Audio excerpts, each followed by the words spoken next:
Ainda de pé, nós vamos ler a palavra de Deus e eu quero convidá-los a abrirmos a nossa Bíblia no capítulo 14 do Evangelho de Marcos. Marcos, capítulo de número 14.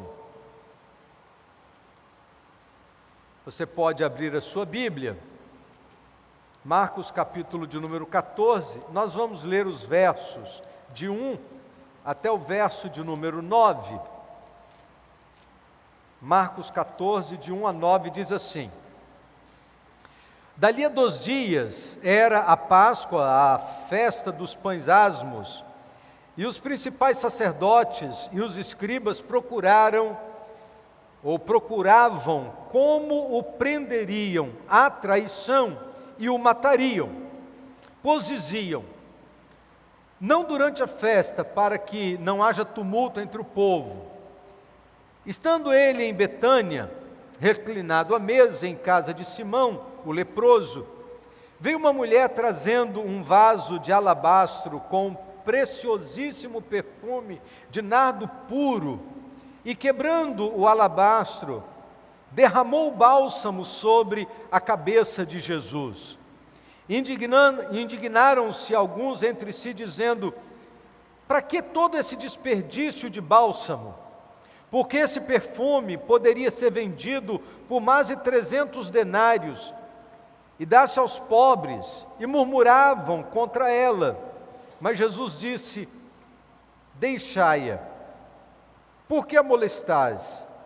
Ela praticou boa ação para comigo, porque os pobres sempre o tendes convosco, e quando quiserdes, podeis fazer-lhes bem, mas a mim nem sempre me tendes.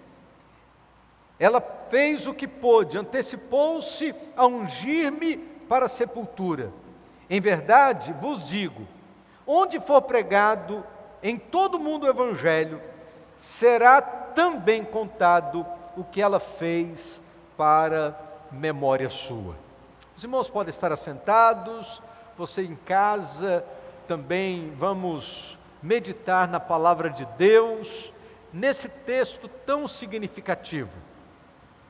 Era comum, dentro da cultura judaica, que ao receber uma visita, você oferecesse uma bacia e uma toalha. E é muito fácil entender isso, porque o meio de locomoção eram camelos. Aquelas estradas, da Judéia eram estradas empoeiradas. E quando você recebia uma visita em sua casa, além do cansaço da viagem, é comum que eles estivessem com os pés empoeirados. Então, um bom anfitrião, para receber bem uma visita em sua casa, ele deveria oferecer uma bacia com água e uma toalha, para que o visitante pudesse lavar o rosto, pudesse lavar as mãos e pudesse lavar os pés. Era muito comum que isso acontecesse. Esta era uma prática comum dentro da cultura judaica. Agora, se você queria oferecer um pouco mais, além da cortesia usual, se você queria oferecer algo a mais para o seu visitante, você poderia oferecer algum perfume. Na cultura oriental, perfumar o ambiente é muito comum até os dias de hoje.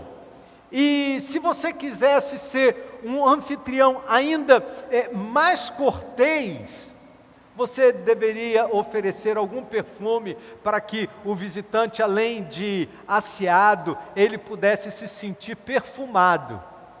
Mas o que acontece aqui, nessa história, ultrapassa esse limite da educação.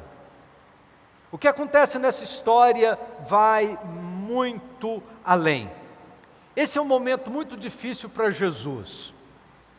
Ele estava sendo duramente hostilizado pela cúpula religiosa da nação. Diz o texto que os sacerdotes, os principais dos sacerdotes e os escribas estavam tramando em segredo uma forma de prendê-lo e de matá-lo. Então, diz a palavra de Deus que no meio dessa história surge um jantar na casa de Simão, diz o texto, o leproso. Certamente que ele era conhecido como Simão o leproso, mas já não vivia debaixo da lepra, porque aquelas pessoas que ainda estavam leprosas não poderiam ter esse convívio social, eram colocadas à margem. Então, certamente Simão já havia experimentado da manifestação poderosa de Jesus em sua vida. Certamente Simão já havia experimentado da cura da sua lepra. Certamente Simão era um ex-leproso alcançado pela graça do Senhor.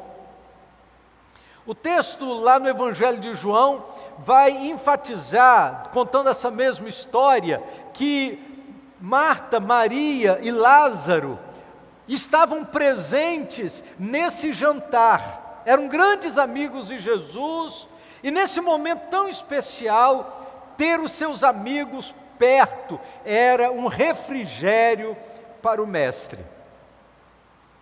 Eu estava pensando nesta expressão, ter os amigos por perto é sempre um refrigério.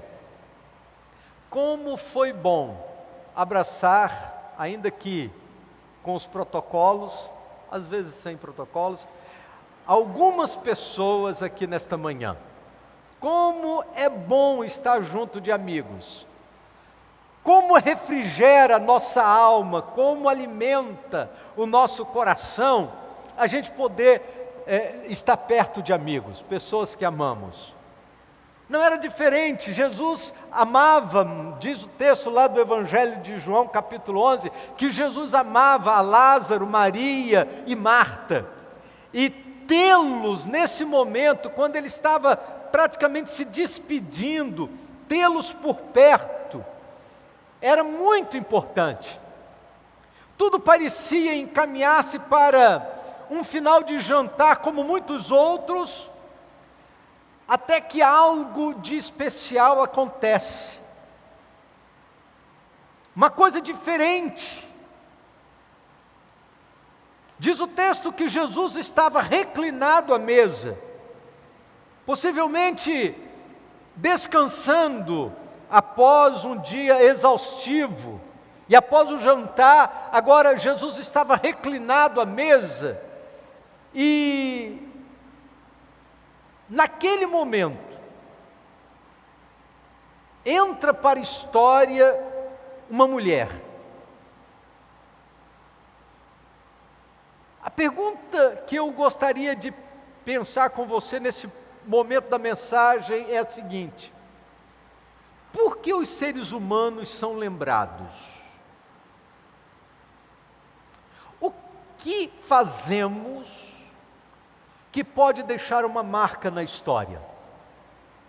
A palavra de Deus diz que onde o evangelho fosse pregado, o que essa mulher fez haveria de ser contado.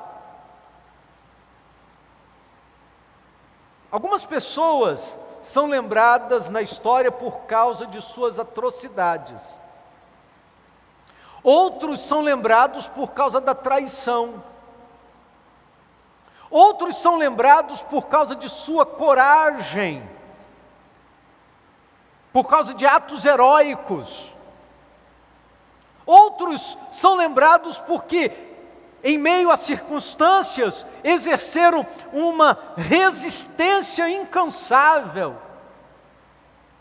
Outros são lembrados por conta de sua arte na pintura, na escultura. Outros são lembrados porque deixaram textos extraordinários escritos. Outros são lembrados por suas composições, por causa de sua voz melodiosa. Mas em nenhum momento da história, um ato tão simples atingiu tamanha magnitude. Um ato tão simples atingiu uma importância tão grande.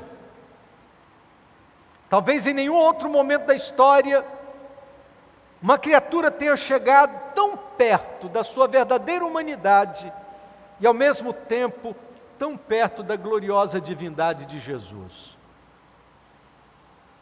Ali está o Filho unigênito de Deus, reunindo forças junto com os seus amigos, preparando-se para o momento mais difícil de sua trajetória aqui no mundo. Era um momento de despedida, a crucificação estava se aproximando, e aí aparece esta mulher, e ela entra em cena, sem instrumentos de cordas, sem alarido. A sua entrada não acontece com adufes e danças. Ela não entra na presença de Jesus pedindo socorro. Ela não traz para a presença de Jesus nenhuma enfermidade grave. Ela entra resoluta, silente, humilde, numa demonstração de amor sem precedentes. Diz a palavra de Deus que ela quebra o vaso de alabastro e derrama sobre a cabeça de Jesus um nardo puro, precioso perfume. Nesta manhã, eu quero convidá-lo, a partir desta história, a pensar com você apenas apenas duas lições, que aprendemos dessa história. E são duas lições que falam de adoração. Primeira lição: adorar é fazer para Jesus o que Jesus aceita.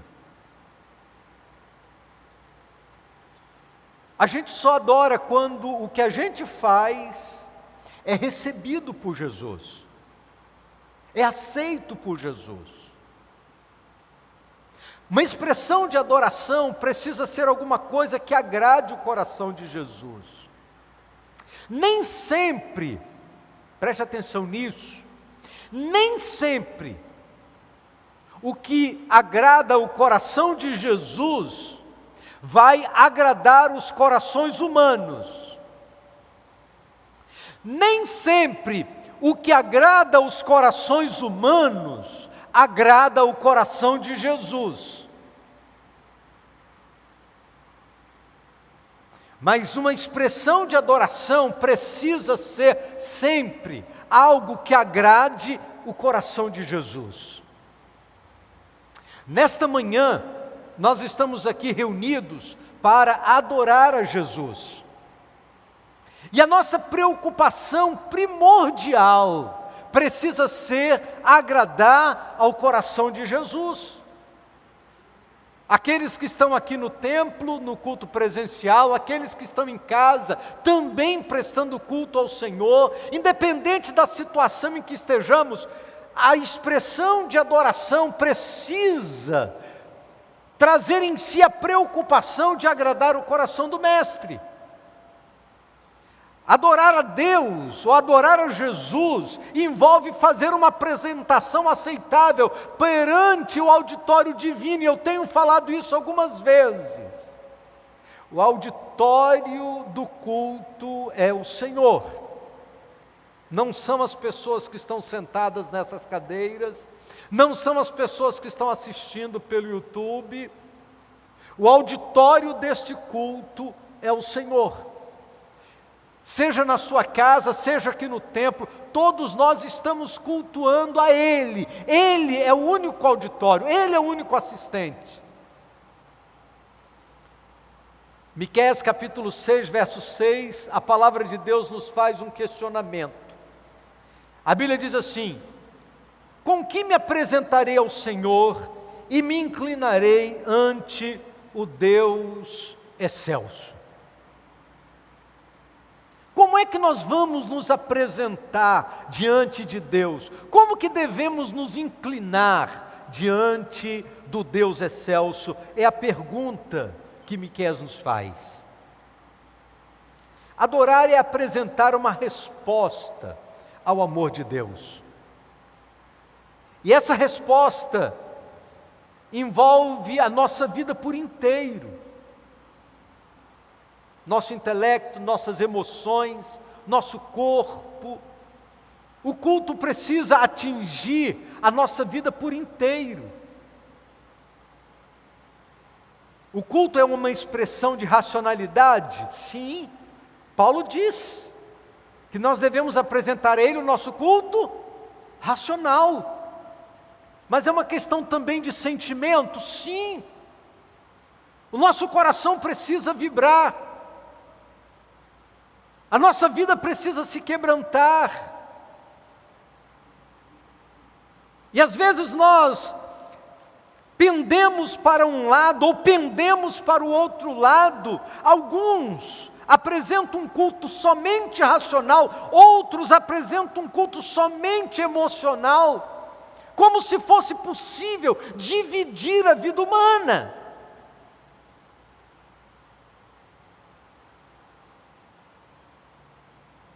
Por que as pessoas geralmente procuram a Deus? Pessoas procuram a Deus nas tragédias humanas. Quando acontece uma inundação, quando acontece um terremoto, quando acontece um vulcão, quando acontece uma desgraça natural, quando acontece alguma coisa que foge ao nosso controle e a humanidade se percebe vulnerável diante das circunstâncias, neste momento as pessoas correm para a presença de Deus. As tragédias humanas levam as pessoas para a divindade.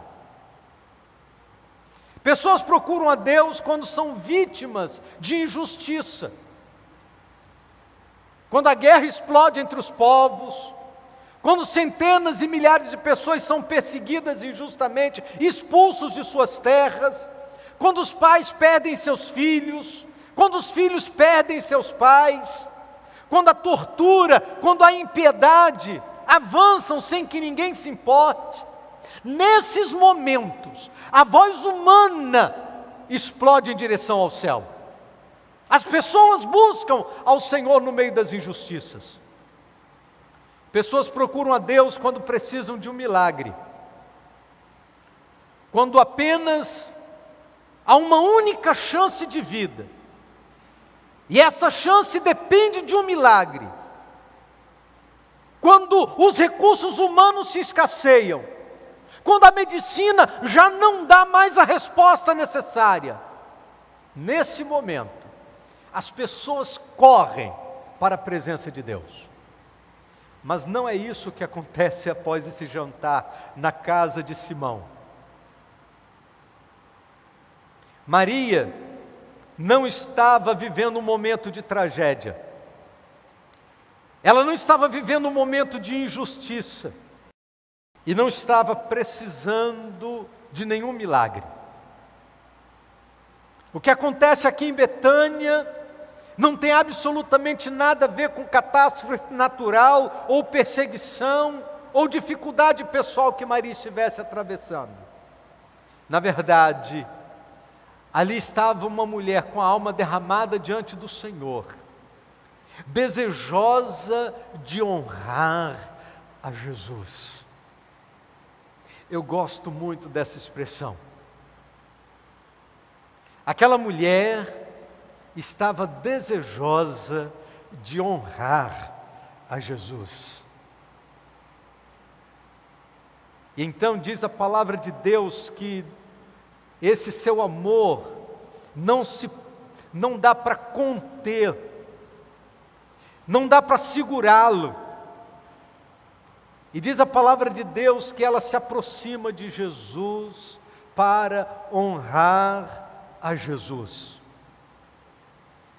O verdadeiro amor veio, ou o verdadeiro adorador veio nesta manhã a este lugar, ou se conectou a esse canal, porque entende que precisa honrar a Jesus e deseja se encontrar com Ele. Seu coração está cheio de gratidão e não consegue contê-lo, mas precisa extravasar em atitude de alegria. Sua memória está cheia de lembranças, lembranças das coisas que Deus faz. E eu poderia dizer que esse era o coração de Maria naquela noite, após o jantar na casa de Simão, e esse é o coração de tanta gente nesta manhã, quando nos reunimos na presença do Senhor, quando nos conectamos através desse canal para celebrarmos a Jesus. Quem de nós não está aqui nesta manhã, envolvido pela lembrança de que estávamos perdidos, mas fomos achados? Éramos inimigos, mas fomos adotados como filhos. Estávamos presos, mas fomos libertos. Éramos forasteiros, mas fomos acolhidos. Estávamos cegos, mas agora enxergamos. Estávamos enfermos, mortalmente enfermos por causa do pecado, mas fomos curados.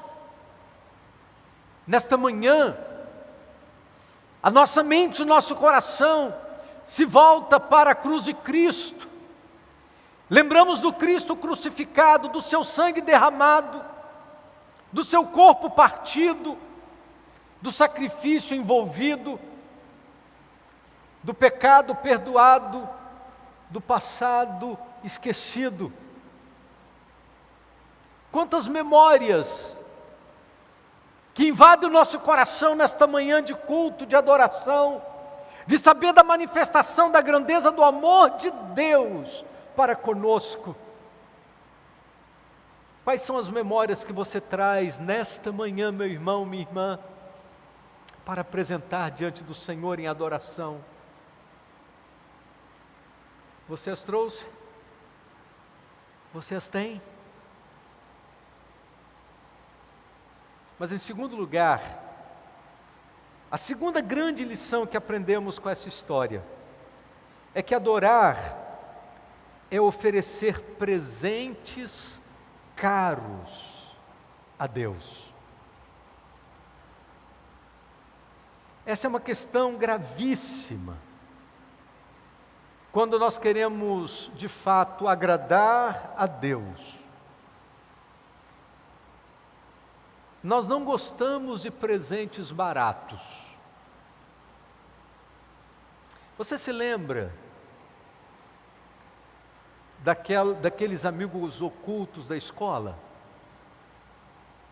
Que a gente se movia para dar um presente mais ou menos e recebia um presente michuruca? Ah, que raiva! Hã? Será que isso aconteceu comigo? Acho que não, né? Coisa ruim é presente barato. Presente que não custa nada. É ruim demais receber um presente que você olha assim, a pessoa só deu para, assim, desincumbir-se da obrigação. Não tem afeto, não tem investimento. Presente barato, ninguém gosta de receber. Salmo 116, verso 12, a Bíblia diz assim: que darei eu ao Senhor por todos os benefícios para comigo? Você sabe que dar presente é uma das linguagens do amor. Lembra daquele livro, As 5 Linguagens do Amor? Presentear é uma das linguagens do amor. Agora a pergunta é: como presentear alguém que tem tudo? Difícil, né? Você dá presente para alguém que aparentemente já tem tudo. Mas sabe o que a palavra de Deus diz lá em Êxodo 23, verso 15? Diz assim: e ninguém apareça de mãos vazias perante mim. Palavras do Senhor. Você poderia repetir comigo esse texto de Êxodo capítulo 23, verso 15? Vamos ler juntos?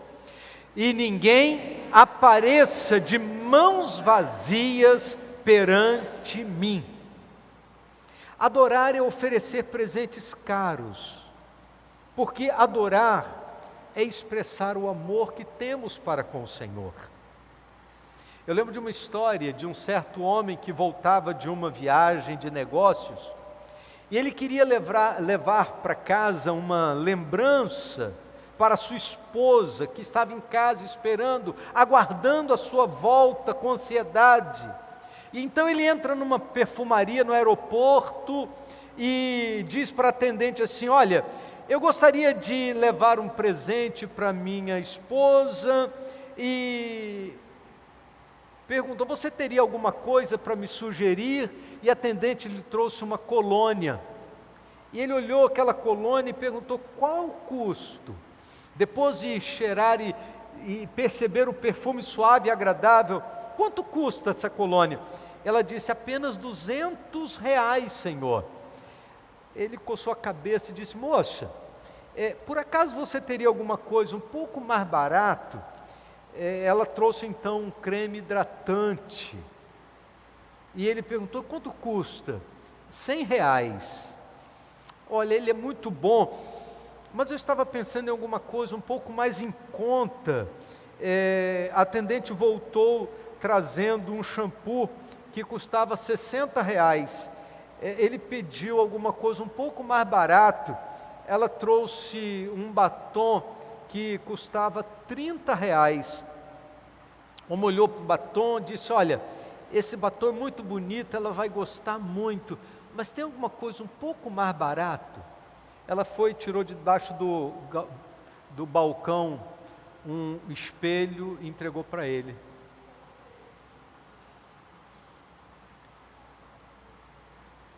Tem nada mais barato do que o Senhor aqui. O Senhor é barato. Às vezes nós fazemos com Deus assim. Nós damos para Deus coisas insignificantes, que não nos custam nada. Somente um crente barato dá para Deus coisas baratas e insignificantes. Parece engraçado. A história parece engraçada, mas não tem nada de engraçado. Nós não podemos oferecer para Deus migalhas. Nós não podemos oferecer para Deus coisas baratas. E aí eu não estou falando só de dinheiro, não estou falando só de dízimos e ofertas, não.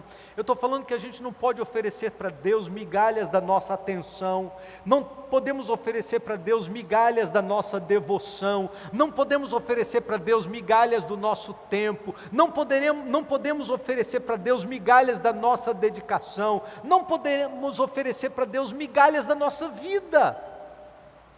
Deus não economizou, Ele deu Jesus, aquilo que Ele tinha de mais precioso, seu Filho unigênito. Diz a palavra de Deus que Maria de Betânia aproxima-se de Jesus, e diz o texto no verso de número 3, veio uma mulher trazendo um vaso de alabastro, com preciosíssimo perfume de nardo puro, e quebrando o alabastro, derramou bálsamo sobre a cabeça de Jesus. O alabastro era um pote feito de uma pedra, que era encontrada nas imediações de uma cidade egípcia chamada Alabastron. Por isso o nome dessa pedra. Era uma pedra semelhante ao mármore, Só que ela era mais maleável, mais mole, por isso ela era usada para formar vasos, onde depois de modelada se transformava em potes, pequenos potes para colocar perfumes caros.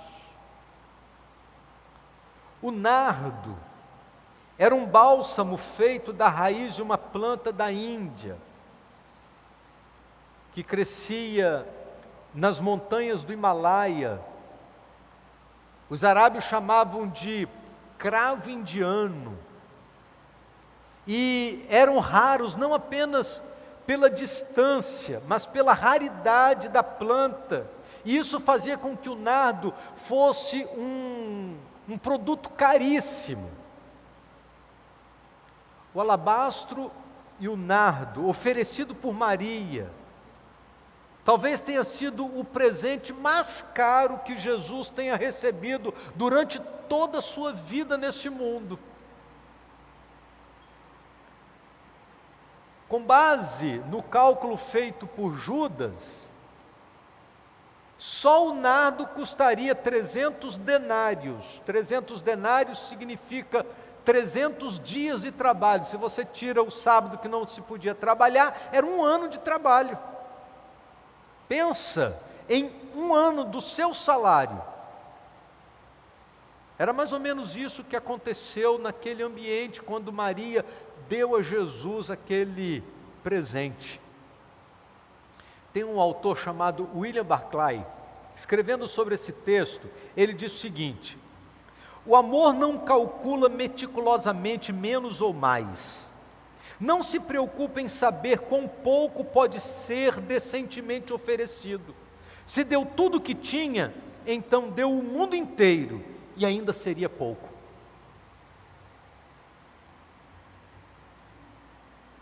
Mas eu queria ainda, nessa reflexão, pensar numa outra coisa importante.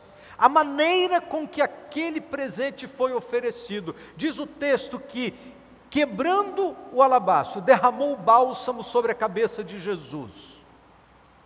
Se ela tivesse derramado apenas uma gota, todos iriam: quanto amor pelo Mestre! Ungiu a cabeça de Jesus com uma gota de nardo puro. Olha que perfume que encheu toda a casa. Se ela tivesse derramado a metade do vaso, diriam: olha quanta dedicação, nunca vimos coisa semelhante ao que essa mulher fez. Mas quando ela quebrou o gargalo do vaso e derramou completamente, disseram: que desperdício, que desperdício. Eu não sei se você já viveu essa experiência, mas aquilo que fazemos para Deus, geralmente as pessoas chamam de desperdício. Desperdício de tempo, desperdício de inteligência, desperdício de dinheiro, desperdício de dedicação, desperdício, que desperdício. É interessante que o que aquela mulher fez não foi apenas dar, mas ela deu com a certeza de não ter mais retorno. Ela quebrou o vaso. Talvez alguém diria: será que ela não poderia tirar a tampa e só derramar e depois reaproveitar o vaso para outra situação? Não, aquilo que nós oferecemos para Deus, temos que oferecer sem expectativa de retorno, ou sem expectativa de receber alguma coisa em troca, ou de reaproveitar, porque é dedicado para Ele.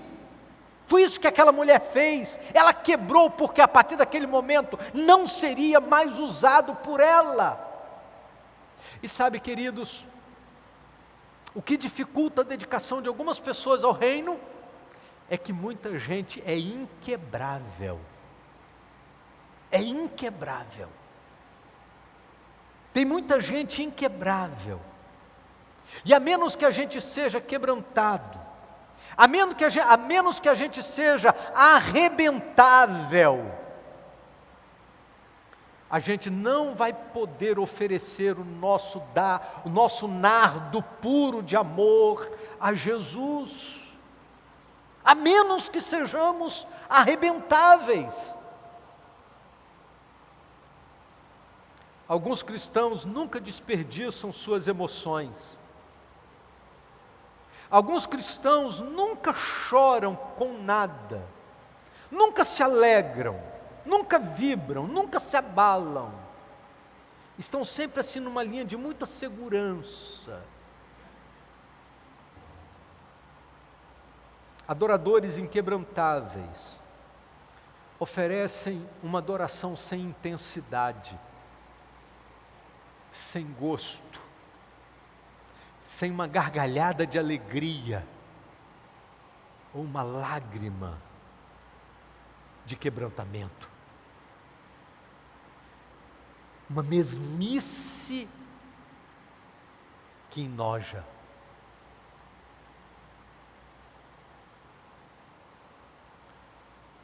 Quando foi a última vez que você chorou diante de Deus? Na sua devoção pessoal. Qual foi a última vez que a palavra de Deus mexeu com as suas estruturas?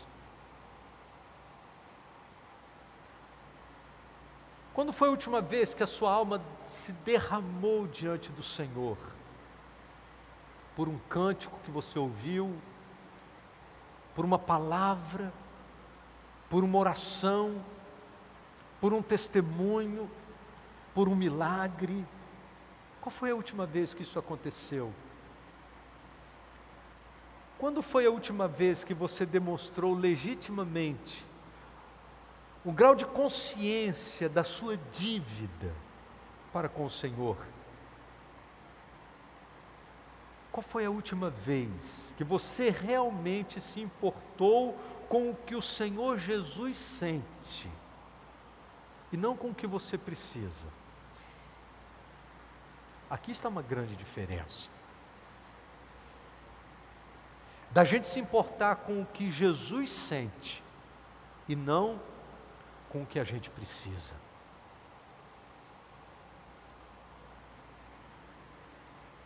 Alegrar o coração de Jesus precisa ser o alvo principal da nossa vida.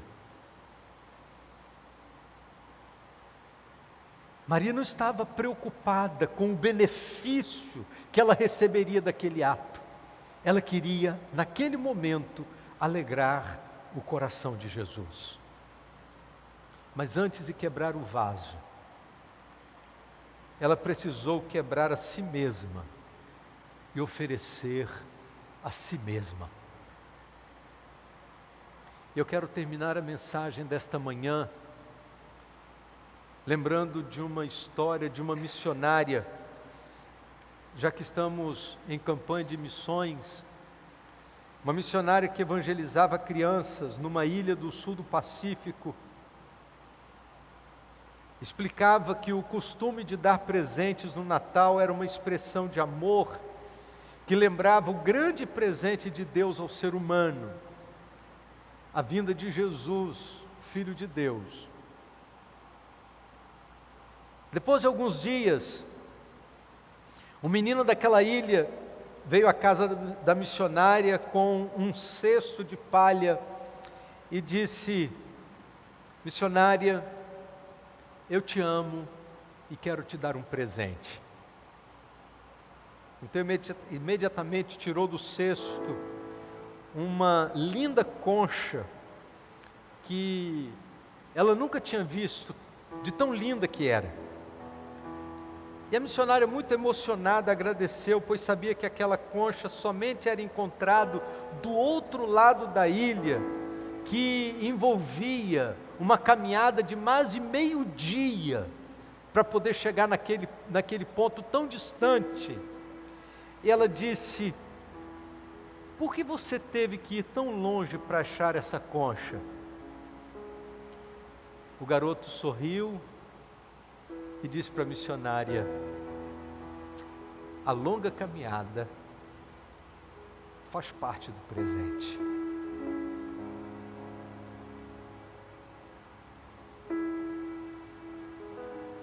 O presente não é só aquilo que a gente traz na mão, mas o esforço daquilo que apresentamos para Jesus. A longa caminhada faz parte do presente. Vamos orar? Nesta manhã,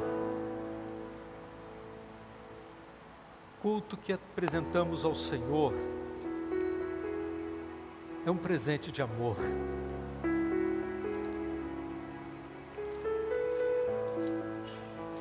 É um presente especial de cada um de nós. Vamos orar. Bendito Deus, nosso Pai, assim como Maria, aquela mulher de Betânia,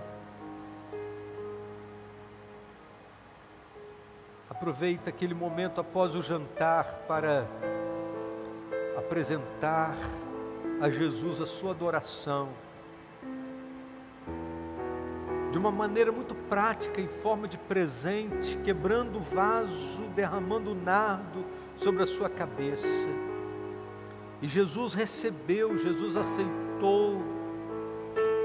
Ó Deus, nesta manhã nós queremos também derramar a nossa vida diante do Senhor. Certo, ó Deus, e que o Senhor também há de receber, há de aceitar nosso culto, nossa adoração, na sinceridade do que apresentamos ao Senhor nesta manhã de domingo. Nós te adoramos e bendizemos o Teu nome por esse momento tão especial e significativo. E oramos, ó Deus, que a nossa vida seja uma expressão de adoração, todo dia e em todas as circunstâncias. Em nome de Jesus. Amém, Senhor. Amém.